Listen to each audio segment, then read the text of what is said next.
Michelangelo, Mozart ou Caravaggio só foram quem foram graças aos seus clientes. Um debate importante, mas muito mal conduzido, tem acontecido esses dias, sobre o financiamento de artistas por parte do Estado, a partir de leis de incentivo.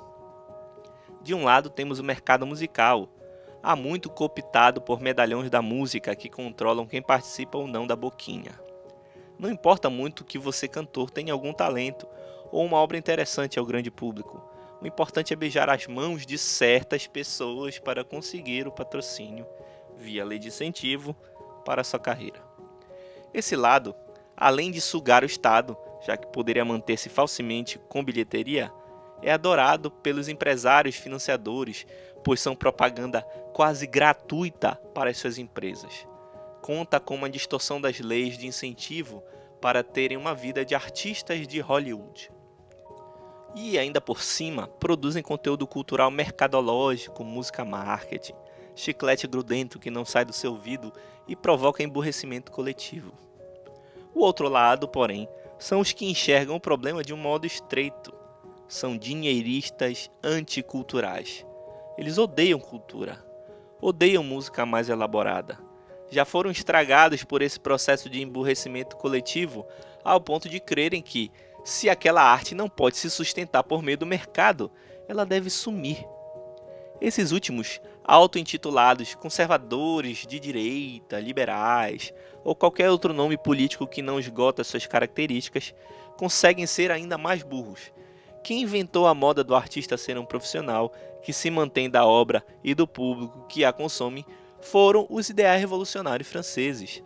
Até antes do advento da arte de massa isso funcionou, mas em um certo momento da história, os empresários pararam de se associar aos artistas por opção de enriquecimento cultural e passaram a se associar por sua capacidade de consumo e geração de ainda mais riqueza.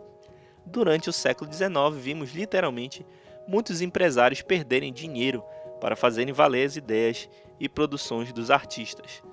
No século XX, porém, isso acabou.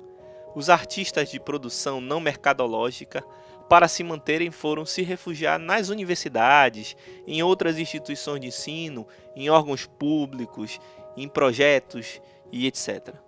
Mencionei há alguns dias o fato de eu preferir Vinícius de Moraes, porque não precisava se manter da música e desse modo estava livre da tirania da audiência.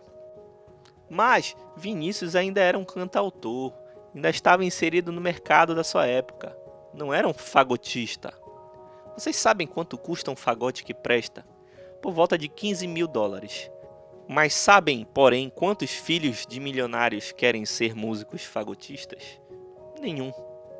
A resposta de alguns energúmenos que têm cabeça de Revolução Francesa e nem sabem seria: se não se sustentam, que sumam.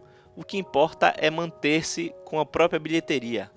Amigo, uma orquestra, uma estrutura de corpo de ópera ou qualquer outra dessas expressões nunca, repito, nunca se manteve com o consumo de um público interessado.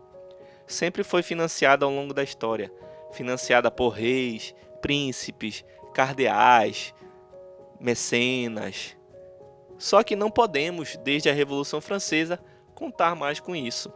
Naquela época, porque o ideal artístico era de emancipação, ideal que durou muito pouco, só até o início do século XX, e hoje porque, além de tudo, os ricos, em grande maioria, são novos ricos, entre aspas, só gente endinheirada e sem cultura, gente tosca que se veste de Zé Carioca, entendeu? A lei de subsídio cultural é necessária, ainda que não funcionasse. Necessária para orquestras, corpos de balé, corpos de ópera, corais, teatros, corpos de atores. Você não pode querer economizar dinheiro com quem de fato se mantém com bilheteria e, por efeito colateral, atingir o acesso à cultura. Pobres nunca mais poderão ver uma orquestra desse jeito. E se hoje podemos dizer que o país padece, é por essa nojenta arte massa, que não precisa do Estado para nada e que se espalha pelos rincões do país, emburrecendo cada vez mais os brasileiros, sem preconceito com pobre ou rico. As orquestras e teatros serão bodes expiatórios, porque no fundo, políticos adoram mesmo os artistas mercadológicos, desde que os apoiem.